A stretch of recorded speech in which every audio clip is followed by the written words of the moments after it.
महाभारत की रचना महर्षि वेद व्यास ने की थी। ये पांचवें वेद शास्त्र के तौर पर जाना जाता है और हिंदू संस्कृति की बहुमूल्य संपत्ति है। इस महाकाव्य से भगवद गीता का उद्गम हुआ। भगवद गीता में कुल 1,00,000 श्लोक हैं और इसीलिए इसे शतसहस्त्री संहिता भी कहा जाता है। महाभारत में कई घटनाएं, संबंध और ज्ञान विज्ञान के रहस्य छिपे हुए हैं। महाभारत का हर पात्र जीवंत है, चाहे वो कौरवों, पांडव, कर्ण और कृष्ण हो या धृष्टद्युम्न, शल्य, शिखंडी और कृपाचार्य हो। महाभारत सिर्फ योद्धाओं की गाथा तक सीमित नहीं है। महाभारत से जुड़े शाप, वचन और आशीर्वाद में भी रहस्य छुपे हुए हैं। दरअसल महाभारत की कहानी युद्ध के बाद खत्म नहीं होती। असल में महाभारत की कहानी तो युद्ध के बाद शुरू होती है, जो आज भी जारी है। माना जाता है कि वर्तमान युग महाभारत की ही देन है। इस वीडियो में हम आपको बताने जा रहे हैं ऐसे सबूत जो महाभारत के होने का प्रमाण है। वैसे आप में से बहुत से ऐसे लोग होंगे जिन्हें भगवान पर भरोसा नहीं होगा या फिर महाभारत और रामायण को सिर्फ मनगढ़ंत कहानियां ही मानते होंगे, लेकिन इस वीडियो को देखने के बाद यकीन मानिए आपकी सारी गलतफहमी दूर होने वाली है। बस आप इस वीडियो के लास्ट तक बने रहें। सबूत नंबर 1। ये तो सभी जानते हैं कि महाभारत का युद्ध कुरुक्षेत्र में हुआ था। कुरुक्षेत्र हरियाणा में मौजूद है। कुरुक्षेत्र में भारतीय पुरातत्व सर्वेक्षण विभाग द्वारा महाभारत काल के कई अवशेष मिले हैं, जिनमें बाण और भाले शामिल हैं। कुरुक्षेत्र की भूमि पर कई महान योद्धा वीरगति को प्राप्त हुए थे। कुरुक्षेत्र ही वो जगह है जहां भगवान श्री कृष्ण ने अर्जुन का मोह भंग करने के लिए उन्हें गीता का ज्ञान दिया था। कुरुक्षेत्र में प्राचीन कुआं आज भी देखा जा सकता है। माना जाता है कि इसी जगह पर महाभारत युद्ध में कर्ण ने चक्रव्यूह की रचना करके अभिमन्यु को धोखे से मारा था, जिससे वो वीर गति को प्राप्त हुआ था। कौरवों और पांडवों के मध्य महाभारत का भीषण युद्ध हुआ था, जिसमें बड़ी संख्या में योद्धाओं की मौत हुई थी। शायद इसीलिए आज भी खुदाई करने पर यहाँ की मिट्टी का रंग लाल दिखाई पड़ता है। सबूत नंबर 2। शकुनी की नीति के तहत दुर्योधन ने पांडवों के रुकने के लिए एक ऐसा महल बनवाया था जो लाख से बना हुआ था, जिसे बाद में लाक्षागृह कहा गया। एक्चुअली लाख बड़ी तेजी से आंख पकड़ता है, ये तो सभी जानते हैं। इसके जरिए दुर्योधन ने पांडवों को मारने की साजिश रची थी। इस महल में रात में चुपचाप से आग लगा दी गई थी ताकि सोते हुए पांडवों की इसी महल में जलकर मौत हो जाए, मगर पांडवों के शत्रुओं ने उन्हें इस योजना की सूचना पहले ही दे दी और वो रात को ही एक गुप्त सुरंग से बाहर निकल भागे। ये सुरंग आज भी है, जो गाजियाबाद में हिडन नदी के किनारे पर खुलती है। लाख से बने महल के अवशेष आज भी बरनावा में पाए जाते हैं। ये बरनावा नाम की जगह मेरठ में मौजूद है।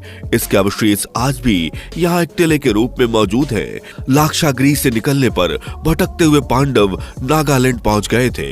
वहां पर राक्षसी हिडिंबा संग भीम का विवाह हुआ था। तत्पश्चात उनका बेटा हुआ, जिन्हें घटोत्कच के नाम से जाना जाता है, जो कि भीम के समान ही बलशाली था। भीम अपने पुत्र के साथ जिन गोटियों से शतरंज खेला करते थे, वो आज भी नागालैंड के दीमापुर में देखा जा सकता है। सबूत नंबर 3। न्यूक्लियर बम जैसे विनाशकारी हथियारों का महाभारत में भी इस्तेमाल हो चुका है। ये हम हवाई बातें नहीं कह रहे, बल्कि ये फैक्ट सामने आया था फादर ऑफ एटॉमिक बम कहे जाने वाले जे रॉबर्ट ओपनहाइमर की रिसर्च में। अमेरिका के इस साइंटिस्ट ने गीता और महाभारत का बारीकी से रिसर्च किया था। उन्होंने महाभारत में बताए गए ब्रह्मास्त्र की मारक क्षमता पर रिसर्च किया और अपने मिशन का नाम दिया ट्रिनिटी, यानी त्रिदेव। इस रिसर्च के बाद साइंटिस्ट मानते हैं कि वाकई महाभारत में परमाणु बम का इस्तेमाल हुआ था। तो क्या ब्रह्मास्त्र ही था परमाणु बम? एक्चुअली रॉबर्ट ओपेनहाइमर और डॉक्टर वर्तक की रिसर्च में ब्रह्मास्त्र को परमाणु हथियार माना गया। ऐसा इसलिए क्योंकि महाभारत में लाखों लोगों के एक साथ मारे जाने का जिक्र है और ये एक परमाणु हथियार से ही मुमकिन था। ब्रह्मास्त्र एक दैवीय हथियार था। माना जाता है कि ये अचूक और सबसे भयंकर हथियार था। जो शख्स इस अस्त्र को छोड़ता था वही इसे वापस लेने की मादा भी रखता था, लेकिन अश्वत्थामा को इसे वापस लेने का तरीका याद नहीं था। रामायण और महाभारत काल में यह अस्त्र गिने चुने योद्धाओं के पास ही था। आपको ये जानकर हैरानी होगी कि सिंधु घाटी सभ्यता में हुई रिसर्च में ऐसे कई नगर मिले जो कि लगभग 5000 से 7000 ईसा पूर्व अस्तित्व में आए। यहाँ मिले नरकंकालों की स्थिति से पता चलता है कि मानो इन्हें किसी भयंकर प्रहार से मारा गया था। इसके भी सबूत मिले हैं कि यहाँ किसी काल में भयंकर ऊष्मा और रेडिएशन पैदा हुई थी, जैसा कि किसी परमाणु बम के विस्फोट के बाद होता है। दोस्तों, रॉबर्ट के साथ 1939 से 1945 के बीच साइंटिस्ट की टीम ने रिसर्च की थी। वहीं इसके बाद 42 साल पहले पुणे के डॉक्टर लेखक पद्माकार विष्णु वर्तक ने भी अपने रिसर्च के आधार पर कहा था कि महाभारत के वक्त जो ब्रह्मास्त्र का इस्तेमाल किया गया वो परमाणु बम के ही समान था। डॉक्टर वर्तक की लिखी किताब स्वयंभू में इसका जिक्र मिलता है। सबूत नंबर 4। दोस्तों, एक बार की बात है जब भीम हनुमान जी की पूंछ नहीं उठा पाए थे। कुछ विद्वान मानते हैं कि यह घटना गंधमादन पर्वत पर घटी थी। हिमालय के कैलाश पर्वत के उत्तर में मौजूद गंधमादन पर्वत कुबेर के राज्य क्षेत्र में था। सुमेरु पर्वत के चारों दिशाओं में मौजूद गजदंत पर्वतों में से एक को उस काल में गंधमादन पर्वत कहा जाता था। आज ये एरिया तिब्बत के इलाके में है। इस क्षेत्र में 3 रास्ते से जा सकते हैं। पहला नेपाल के रास्ते मानसरोवर से आगे और दूसरा भूटान की पहाड़ियों से आगे और तीसरा अरुणाचल के रास्ते चीन होते हुए। ऐसी मान्यता है कि महाभारत काल में अर्जुन ने असम के एक तीर्थ में जब हनुमान जी से भेंट की थी तो हनुमान जी भूटान या अरुणाचल के रास्ते से ही असम तीर्थ में आए होंगे।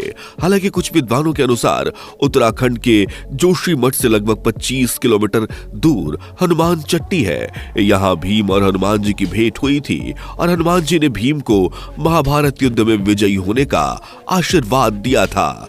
सबूत नंबर 5। भीम के बेटे और घटोत्कच के बेटे बर्बरिक के बारे में सभी जानते हैं कि वो केवल 3 बाण ही लेकर युद्ध क्षेत्र में लड़ने जा रहे थे। इसलिए भगवान श्री कृष्ण ने ब्राह्मण के भेष में उनसे दान में उनका शीश मांग लिया। दान के पश्चात श्री कृष्ण ने बर्बरिक को कलयुग में खुद के नाम से पूजे जाने का वरदान दिया। बर्बरिक ने श्री कृष्ण के सामने ये इच्छा भी रखी थी कि वो ये युद्ध देखना चाहता है। तब श्री कृष्ण ने उसकी इच्छा से उस शीश को एक जगह पर रखवा दिया था। वो जिधर भी देखता था उधर की सेना का सफाया हो जाता था। ऐसे में श्री कृष्ण ने उसके शीश को दूर एक जगह पर रखवा दिया। आज उस जगह को खाटू श्याम का स्थान कहा जाता है। श्री कृष्ण के वरदान स्वरूप ही उनकी पूजा श्याम के रूप में की जाती है। राजस्थान के सीकर जिले में स्थित परम धाम खाटू। महाभारत का युद्ध आज से लगभग 5300 साल पहले हुआ था। उस दौरान गुरु द्रोण के बेटे अश्वत्थामा ने भगवान कृष्ण के मना करने के बावजूद ब्रह्मास्त्र का इस्तेमाल किया था। अश्वत्थामा ब्रह्मास्त्र चलाना तो जानता था पर उसे लौटाना नहीं जानता था। उस अति प्रचंड अग्नि को अपनी ओर आता देख अर्जुन भयभीत हो गए और उन्होंने श्री कृष्ण से विनती की। श्री कृष्ण बोले, हे अर्जुन, तुम्हारे भय से व्याकुल होकर अश्वत्थामा ने यह ब्रह्मास्त्र तुम पर छोड़ा है। इस ब्रह्मास्त्र से तुम्हारे प्राण घोर संकट में है। इससे बचने के लिए तुम्हें भी अपने ब्रह्मास्त्र का इस्तेमाल करना होगा, क्योंकि अन्य किसी अस्त्र से इसका निवारण नहीं हो सकता। कहते हैं कि अश्वत्थामा ने ब्रह्मास्त्र छोड़ा, फिर अर्जुन ने भी छोड़ा। अश्वत्थामा ने पांडवों के नाश के लिए छोड़ा था और अर्जुन ने उस ब्रह्मास्त्र को नष्ट करने के लिए। दोनों द्वारा छोड़े गए इस ब्रह्मास्त्र के कारण लाखों लोगों की जान चली गई थी और सिंधु घाटी के नगर नष्ट हो गए थे। उस काल में सिंधु और सरस्वती नदी के पास ही लोग रहते थे। दोस्तों, आज की डेट में भी इस पर रिसर्च जारी है। सबूत नंबर 6। उत्तर प्रदेश में स्थित मथुरा नगरी भगवान श्री कृष्ण की जन्मस्थली होने की वजह से महाभारत की घटनाओं का प्रमुख केंद्र रही है। महाभारत काल में इस नगरी पर जरासंध ने कई आक्रमण किए थे। जिस स्थान पर कंस रहता था उस जगह को कंस के किले के नाम से जाना जाता है। कंस के आतंक को रोकने के लिए विष्णु भगवान को श्री कृष्ण का अवतार लेना था। कंस उनके इस अवतार को रोकने के लिए और उन्हें मारने का षड्यंत्र इसी किले में रचता था। ये किला मथुरा में आज भी है, जहां देश भर के कोने कोने से भक्त पहुंचते हैं। सबूत नंबर 7, दिल्ली को उस काल में इंद्रप्रस्थ कहा जाता था और मेरठ को हस्तिनापुर। दिल्ली में पुराना किला इस बात का सबूत है। खुदाई में मिला अवशेष के आधार पर पुरातत्वविदों का एक बड़ा वर्ग ये मानता है कि पांडवों की राजधानी इसी जगह पर रही होगी। दिल्ली कई ऐतिहासिक घटनाओं की गवाह रही है। पुराना किला दिल्ली में यमुना नदी के पास मौजूद है, जिसे पांडवों ने बनवाया था। बाद में इसका पुनरुद्धार होता रहा। महाभारत के अनुसार ये पांडवों की राजधानी थी। दूसरी ओर कुरु देश की राजधानी गंगा के किनारे हस्तिनापुर में थी। तो इसी के साथ वीडियो में फिलहाल इतना ही। आपको वीडियो में हमारे द्वारा दी गई जानकारी कैसी लगी हमें कमेंट करके जरूर बताना। मिलते हैं अगले वीडियो में। बाय।